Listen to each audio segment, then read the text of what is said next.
नमस्कार, स्वागत है आपका पहाड़ प्रभात में। आपके साथ मैं हूं अंजलि भंडारी और रुक करेंगे सबसे पहले इस बीच आ रही एक बड़ी खबर की ओर। बड़ी जानकारी हमीरपुर से आ रही है। हमीरपुर दौरे पर मुख्यमंत्री सुक्खू, ये इस वक्त की बड़ी खबर। हमीरपुर दौरे पर मुख्यमंत्री ठाकुर सुखविंदर सिंह सुक्खू क्षेत्रवासियों को देंगे करोड़ों की सौगात। तो ये इस वक्त की बड़ी खबर। शुक्रखड्ड में बने पुल का उद्घाटन करेंगे मुख्यमंत्री। करोड़ों की परियोजनाओं का शिलान्यास मुख्यमंत्री द्वारा किया जाएगा। तो युद्ध स्मारक का भी शिलान्यास करेंगे सीएम। ये इस वक्त की बड़ी खबर आपको बता रहे हैं, बड़ी जानकारी आपको दे रहे हैं। तो क्षेत्रवासियों को करोड़ों की सौगात मुख्यमंत्री देंगे। शुक्रखड्ड में बने पुल का भी उद्घाटन करेंगे मुख्यमंत्री। करोड़ों की परियोजनाओं का शिलान्यास किया जाएगा। युद्ध स्मारक का भी शिलान्यास करेंगे मुख्यमंत्री। इस वक्त की बड़ी खबर आपको बता रहे हैं हमीरपुर से। हमीरपुर दौरा मुख्यमंत्री ठाकुर सुखविंदर सिंह सुक्खू का बेहद महत्वपूर्ण रहने वाला है। क्षेत्रवासियों को करोड़ों की सौगात इस दौरान देंगे मुख्यमंत्री। तो इस वक्त की बड़ी खबर, मुख्यमंत्री हमीरपुर के दौरे पर पहुंच रहे हैं और इस दौरान मुख्यमंत्री का यह दौरा काफी महत्वपूर्ण यहां पर रहने वाला है। हमीरपुर वासियों को करोड़ों की सौगात जो है देंगे मुख्यमंत्री और शुक्रखड्ड में बने पुल का उद्घाटन मुख्यमंत्री करेंगे। तो हमीरपुर दौरा मुख्यमंत्री ठाकुर सुखविंदर सिंह सुक्खू का बेहद महत्वपूर्ण रहने वाला है। कार्यकर्ताओं में काफी उत्साह मुख्यमंत्री के आगमन को लेकर बना हुआ है। क्षेत्रवासियों को करोड़ों की सौगात मुख्यमंत्री देते नजर आएंगे। अशोक राणा संवाददाता हमीरपुर से हमारे साथ जुड़ गए हैं ज्यादा जानकारी के साथ। अशोक, का मुख्यमंत्री ठाकुर सुखविंदर सिंह सुक्खू का हमीरपुर दौरा कितना महत्वपूर्ण रहेगा, कितने बजे वो यहां पर पहुंच रहे हैं और क्या कुछ कार्यक्रम रहेगा? देखिए जी, आज मुख्यमंत्री ठाकुर सुखविंदर सिंह सुक्खू का जो दौरा है, तीसरा दिन है आज हमीरपुर जिला में। आज हमीरपुर विधानसभा क्षेत्र में जो है मुख्यमंत्री शिरकत करेंगे। करीब 11:15 बजे के आसपास जो हमीरपुर विधानसभा क्षेत्र में मुख्यमंत्री ठाकुर सुखविंदर सिंह सुक्खू पहुंचेंगे। इस दौरान जो है मुख्यमंत्री तलाशी में जो है 5.27 करोड़ रुपए की लागत से बनने वाली जो जल शक्ति विभाग का जो उठाऊ जलपूर्ति योजना है उसका शिलान्यास करेंगे। और इसके साथ जो है काफी जो शुक्रखड्ड में 393 करोड़ रुपए की लागत से पुल का उद्घाटन जो मुख्यमंत्री करेंगे। जी, कार्यकर्ताओं में कितना उत्साह बना हुआ है मुख्यमंत्री के आगमन को लेकर और आज हमीरपुर की जो जनता है उन्हें करोड़ों की सौगात मिलने जा रही है?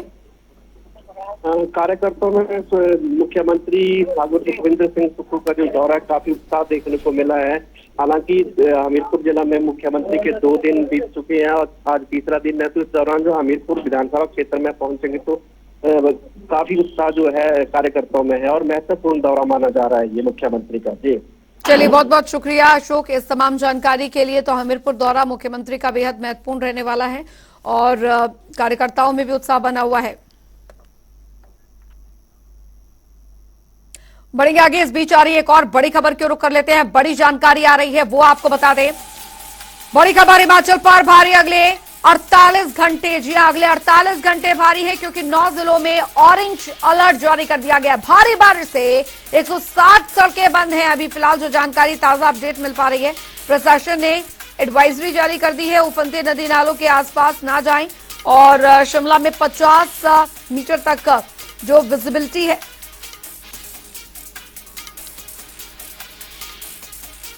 विजिबिलिटी गिर सकती है। तो 9 जिलों में जारी किया गया है ऑरेंज अलर्ट। ये इस वक्त की बड़ी खबर आपको बता रहे हैं।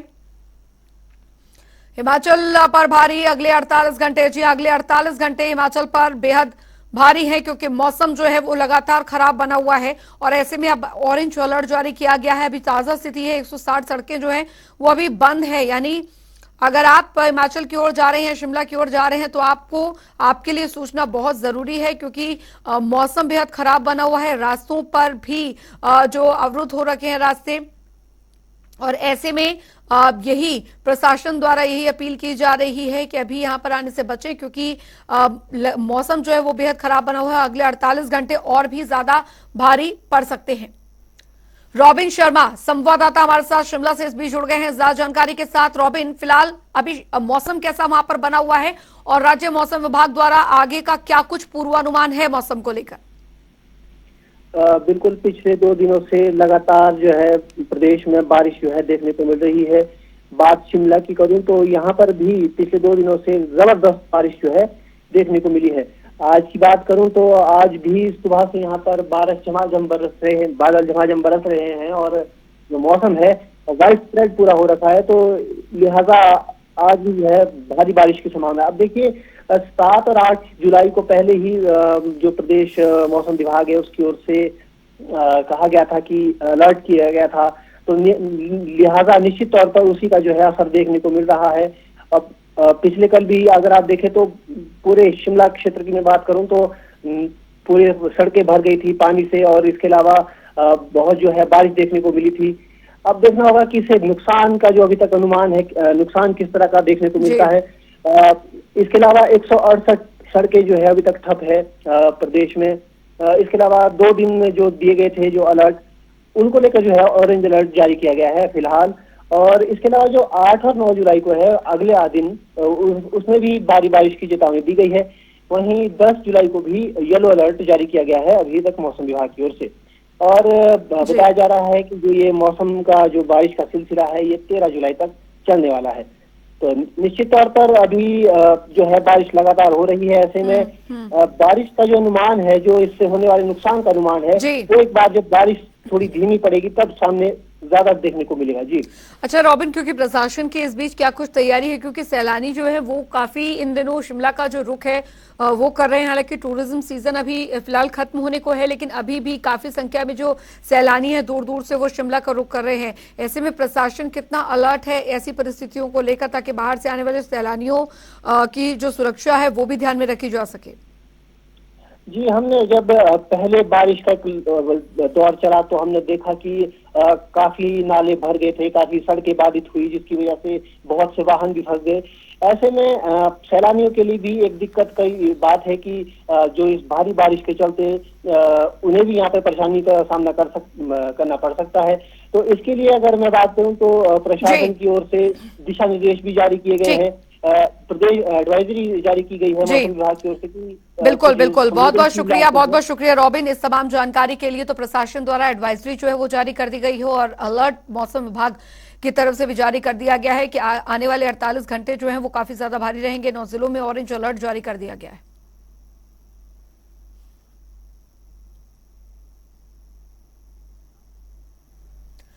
रुक करेंगे अगली बड़ी खबर का, जो कि मौसम से जुड़ी ही आ रही है। बड़ी खबर, बड़ी जानकारी मौसम से जुड़ी आ रही है। पांवटा साहिब में भी झमाझम बारिश, इस वक्त की बड़ी खबर झमाझम बारिश। अधिकांश सड़कों पर आवाजाही पूरी तरीके से ठप हो चुके हैं। NH 707 पर जगह जगह पर भूस्खलन हुआ है। भूस्खलन से सड़क का नामो निशान जो है मिट गया है। पांवटा साहिब में भी झमाझम बारिश हो रही है। लगातार मौसम खराब बना हुआ है, जैसा कि राज्य मौसम विभाग ने पूर्वानुमान जताया था। लगातार भारी बारिश हो रही है, जगह जगह पर जो लैंडस्लाइड है वो हो रही है। ऐसे में लोगों से भी प्रशासन द्वारा ये अपील जो है वो की जा रही है कि वो नदी नालों के आसपास ना जाएं और ऐसे में ट्रैवलिंग करने से भी बचें, क्योंकि लगातार इस तरीके से जो लैंडस्लाइड है वो हो रही है, जिस दौरान हादसे का खतरा जो है वो काफी ज्यादा बढ़ जाता है। और अभी जो ताजा जानकारी, उफनते नदी नालों के आसपास ना जाएं, ये अपील की गई है। शिमला में 50 मीटर तक का जो विजिबिलिटी है वो इस दौरान गिर सकती है। हिमाचल पर भी 48 घंटे भारी हैं। 9 जिलों में ऑरेंज अलर्ट जारी कर दिया गया है फिलहाल। रॉबिन शर्मा संवाददाता पांवटा साहिब से हमारे साथ जुड़ गए हैं ज्यादा जानकारी के साथ। फिलहाल पांवटा साहिब में कैसा मौसम बना हुआ है? जी, मैं बताना चाहूंगा कि तेज रात से लगातार बारिश हो रही है, जिसके चलते कई सड़कें बंद हो गई है। ऐसे में सुबह समय लोगों को भारी परेशानियों का सामना करना पड़ रहा है। आपको मैं बता दूं कि जो नेशनल हाईवे 707 है उसमें भी जगह जगह भूस्खलन की स्थिति उत्पन्न हो गई है। और पांवटा से जो श्री रेणुका जी के लिए जो सड़क जाती है, जिसमें काफी लोग आवाजाही होती है, उसमें भी टिक्कर खा के भूस्खलन आ गया है, जिसके चलते आवाजाही बंद हो गई है। नदियां नाले उफान पर है। आपको मैं बताता हूँ कि गिरी नदी और यमुना नदी है वो उफान पर इस समय चल रही है। तो हालात भले ही प्रशासन लोगों को अवेयर कर रहा है कि नदियों नालों से दूर रहें, लेकिन हालात खराब। चलिए, बहुत बहुत शुक्रिया रॉबिन शर्मा इस तमाम जानकारी के लिए। तो नदी नाले जो है उफन रहे हैं, लगातार बारिश हो रही है। पहाड़ी इलाकों में खासकर जो मौसम है वो ज्यादा खराब हुआ है। बढ़ेंगे आगे। उधर सीएम सुखविंदर सिंह सुक्खू ऊना पहुंचे। सीएम ने मां चिंतपूर्णी दरबार में माथा टेका। चिंतपूर्णी मंदिर कमेटी की ओर से मुख्यमंत्री को मां की चुनरी और साथ ही मां का अलौकिक चित्र देकर सम्मानित किया गया। इस दौरान सीएम ने पेपर लीक मामले पर जहां पर पूर्व सरकार पर निशाना साधा, साथ ही पेपर लीक में जांच को लेकर बातचीत भी की। हिमाचल में कांग्रेस की सरकार बनी है, तब से तकरीबन जो सबॉर्डिनेट सिलेक्शन बोर्ड में भ्रष्टाचार होता था, हमारी सरकार बनने के बाद उसका भंडाफोड़ हुआ।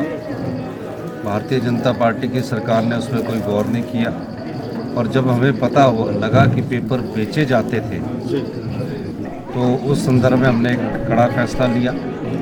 सबॉर्डिनेट सिलेक्शन बोर्ड को हमने भंग किया और जिस प्रकार योग्य उम्मीदवार जो थे वो बेचारे रह जाते थे, मेरिटोरियस बच्चे रह जाते थे और दूसरे बच्चों को जो पेपर खरीदते थे उनको मौका मिल जाता था। हमने भंग किया और उसके बाद इंक्वायरी की। इंक्वायरी में जो तथ्य सामने आए उसमें हमने जिन लोगों को अरेस्ट किया है आपके सामने है और इसके अलावा अभी हमने जो पोस्ट कोड थे जिनके अभी रिजल्ट निकल रहे हैं उनके हमने 6 के रिजल्ट निकाल दिए हैं, बाकी और के रिजल्ट भी पाइपलाइन में है। कानून के अनुसार सभी रिजल्टों को देख के अध्ययन करने के बाद लगातार इस बात की मांग कर रहे थे कि जो पोस्टल कोड जांच के दायरे में नहीं है और जो उससे बाहर निकले हैं, जो पोस्टल कोड जांच के दायरे में नहीं है उनके रिजल्टों की रिजल्ट बनने स्टार्ट हो गए हैं और जल्दी उनके रिजल्ट निकाल दिए जाएंगे। जो उधर हमीरपुर दौरे पर पहुंचे मुख्यमंत्री सुखविंदर सिंह सुक्खू ने विधानसभा क्षेत्र के जरा विश्राम गृह में जन समस्याओं को सुना और इस दौरान उन्होंने जयराम ठाकुर के चंडीगढ़ में हिमाचल की हिस्सेदारी पर दिए गए बयान पर प्रतिक्रिया दी। सीएम ने कहा कि केंद्र में तो भाजपा की ही सरकार है तो फिर जयराम ठाकुर जल्दी से हिमाचल प्रदेश का हक दिलवा दें। साथ ही उन्होंने हिमाचल सरकार और हिमाचल के राज्यपाल में तकरार की संभावनाओं को सिरे से खारिज किया। एसेंट के लिए जाते हैं उनके पास है और जल्दी उसमें एसेंट मिल जाएगी।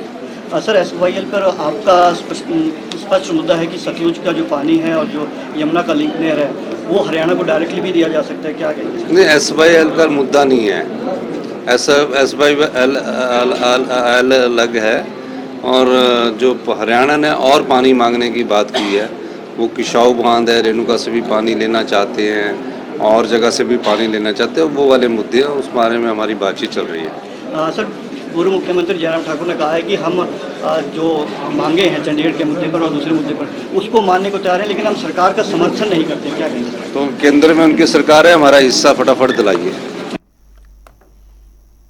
उधर हिमाचल प्रदेश में भांग की खेती को वैध करने के लिए सरकार की ओर से हर जिले में बैठकें की जा रही हैं। इसी कड़ी में डीसी कार्यालय में भांग की खेती को वैधता प्रदान करने के संबंध में प्राधिकृत समिति की एक बैठक आयोजित की गई और जिसमें कि सभी समिति पदाधिकारियों और पंचायती राज संस्थाओं के प्रतिनिधियों ने हिस्सा लिया। इस दौरान बैठक की अध्यक्षता प्रदेश के बागवानी मंत्री जगत सिंह नेगी ने की। भांग की खेती को हिमाचल में वैधता देने के विषय पर पंचायत प्रतिनिधियों के साथ चर्चा की। यहाँ पर जो आज हमारी मीटिंग थी जो जन सुनवाई की तरह है हमारा और इसमें हमारे माननीय कमेटी के सदस्य सभी आए।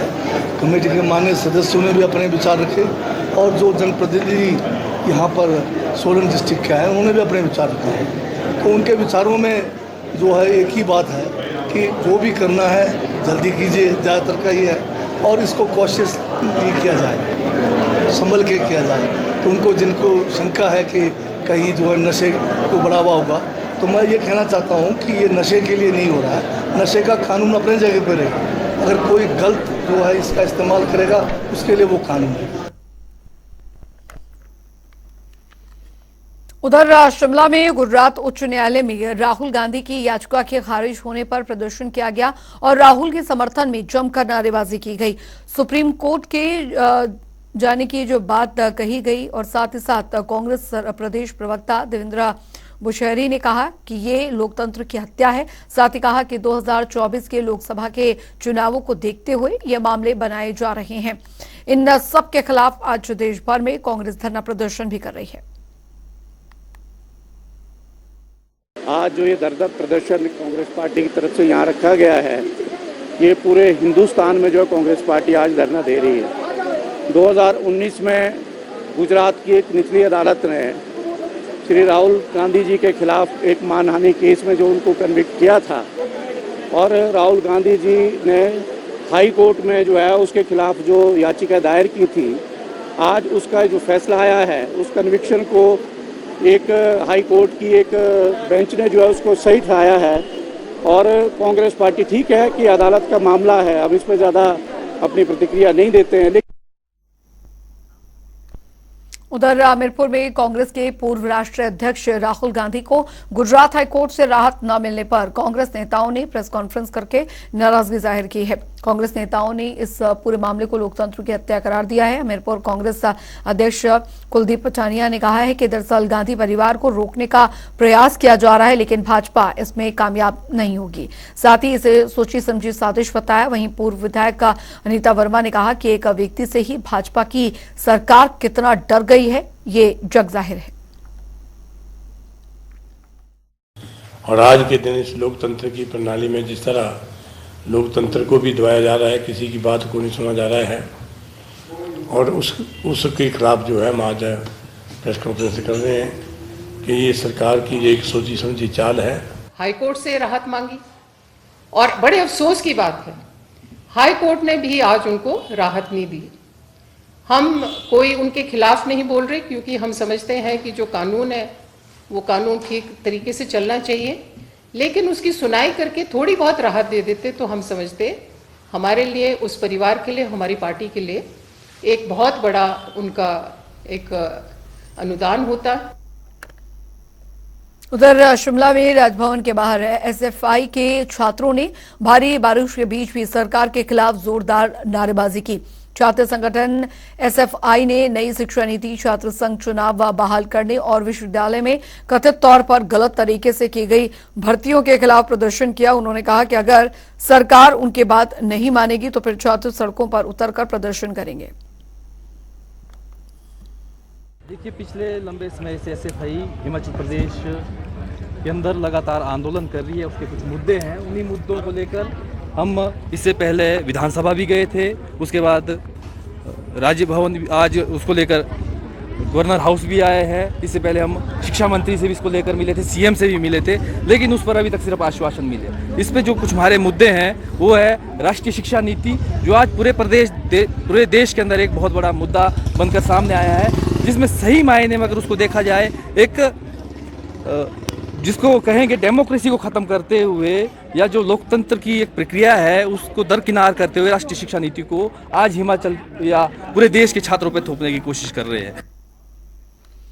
उधर हमीरपुर के गांधी चौक पर हिंदू जागरण मंच के अधिकारियों ने मनोहर हत्याकांड को लेकर धरना दिया, जिसमें मंच के सदस्यों के साथ साथ बीजेपी कार्यकर्ता भी मुख्य रूप से शामिल हुए। उन्होंने कांग्रेस के खिलाफ जमकर नारेबाजी की और साथ ही मनोहर के हत्यारों को फांसी की सजा दिलाने की गुहार लगाई। उन्होंने कहा कि सरकार मामले को गंभीरता से नहीं ले रही।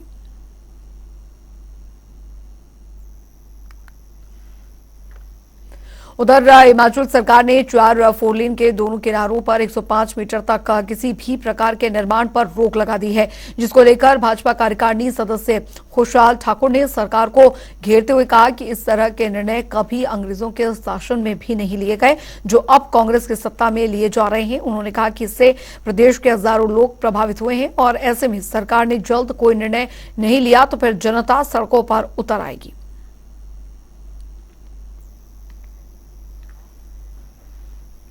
वहीं इन दिनों सेब के कार्टन को लेकर दरअसल बागवान परेशान हैं। ऐसे में कांग्रेस प्रदेश अध्यक्ष ने प्रेस वार्ता कर बागवानों का पक्ष सरकार के समक्ष रखा। उन्होंने मांग रखते हुए कहा कि जो टेलीस्कोपिक का कार्टन प्रचलन में है उसे बंद कर देना चाहिए और अगले साल पूर्व यूनिवर्सल जो कार्टन लाना चाहिए।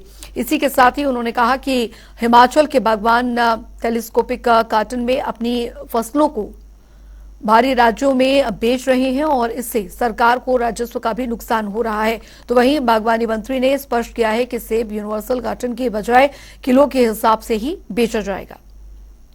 बिकेगा, चाहे 20 का बिके, 24 का बिके, 28 का बिके, वो बिकेगा बाय वेट। ये बड़ी लंबी एक मांग थी बागवानों का, क्योंकि बागवानों का शोषण होता था पेटी के हिसाब से। तो हमने फर्स्ट टाइम जो है हमारे जो कांग्रेस की सरकार है, ठाकुर सुखविंदर सिंह सुक्खू मुख्यमंत्री के जो है, इसका हमारा फैसला हुआ कि जो बाय वेट फल जो है पूरे देश में बाय वेट बिकता है, तो हमने इसको इंट्रोड्यूस कर दिया है। तो अभी पराला भी गया, मैं बहुत सारे मंडियों में फल बिक रहा है, बढ़िया वेट के हिसाब से बिक रहा है। मेरा ये अनुरोध रहेगा सरकार से, और कल मैं और जो माननीय हमारे बागवानी मंत्री हैं, हम पराला मंडी का भी हमने दौरा किया, तो मैं उनके साथ था। तो वहाँ हमारे जो बागवान हैं वो भी हमसे मिले, हमारे जो आढ़ती हैं वो भी मिले, और बहुत लोगों से जो है हमारी चर्चा हुई। तो मैंने वहाँ ये बात कही कि क्योंकि अभी मार्केट में जो टेलीस्कोपिक कार्टन है वो प्रचलन में, तो उसे जो है सरकार को जो है बंद करना चाहिए, और अगले साल के लिए हमें यूनिवर्सल कार्टन जो है लाने की जरूरत है। उधर कुल्लू के क्षेत्रीय अस्पताल में कार्यरत डॉक्टर संतोष शर्मा ने एक ही दिन में 3 महिलाओं के पूरे घुटने बदलने के सफल ऑपरेशन को अंजाम दिया। प्रदेश के किसी जिला अस्पताल में पहली बार ऐसे 3 सफल सर्जरी को अंजाम दिया गया है। गौरतलब है कि क्षेत्रीय अस्पताल कुल्लू में लगभग 4 जिलों के अपांगी के मरीज उपचार के लिए आते हैं, और ऑपरेशन के तीसरे दिनों में तीनों महिलाओं के वॉकर के साथ चलना फिरना शुरू कर दिया। बता दें आपको, और साथ ही डॉक्टर का आभार भी उन्होंने व्यक्त किया।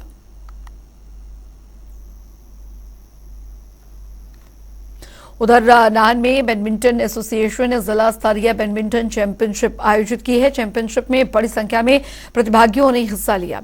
प्रतियोगिता के दूसरे दिन भी विभिन्न वर्गों में कई मैच खेले गए। इस प्रतियोगिता का 9 जुलाई को समापन होगा। बता दें, बैडमिंटन एसोसिएशन के प्रदेश सचिव रमेश ठाकुर ने मीडिया से बात करते हुए खुशी जताई। लेवल की प्रतियोगिता हो रही है। इसमें पूरे सिरमौर से विभिन्न जगह से लोग यहाँ कर प्लेयर्स आ रहे हैं, जो कि इंटीरियर से राजगढ़, जोता, धामला, हरिपुरधार, शिलाई से के बच्चे यहाँ पर पार्टिसिपेट कर रहे हैं। और ये टूर्नामेंट सारी कैटेगरीज को हो रहे हैं, जिसमें under 11, under 13, under 15, under 17, 19 and seniors के हो रहे हैं। जो बच्चे इस प्रतियोगिता में भाग ले रहे हैं और जीतेंगे, वो राज्य स्तरीय प्रतियोगिता जो होगी हमारी धर्मशाला में, सोलन में और मंडी में, उसमें भाग लेंगे ये। और चलिए इसी के साथ पहाड़ प्रभात की खबरों में अभी के लिए फिलहाल इतना ही। वक्त एक छोटे से ब्रेक का। ब्रेक के उस पार भी खबरों का सिलसिला लगातार जारी है।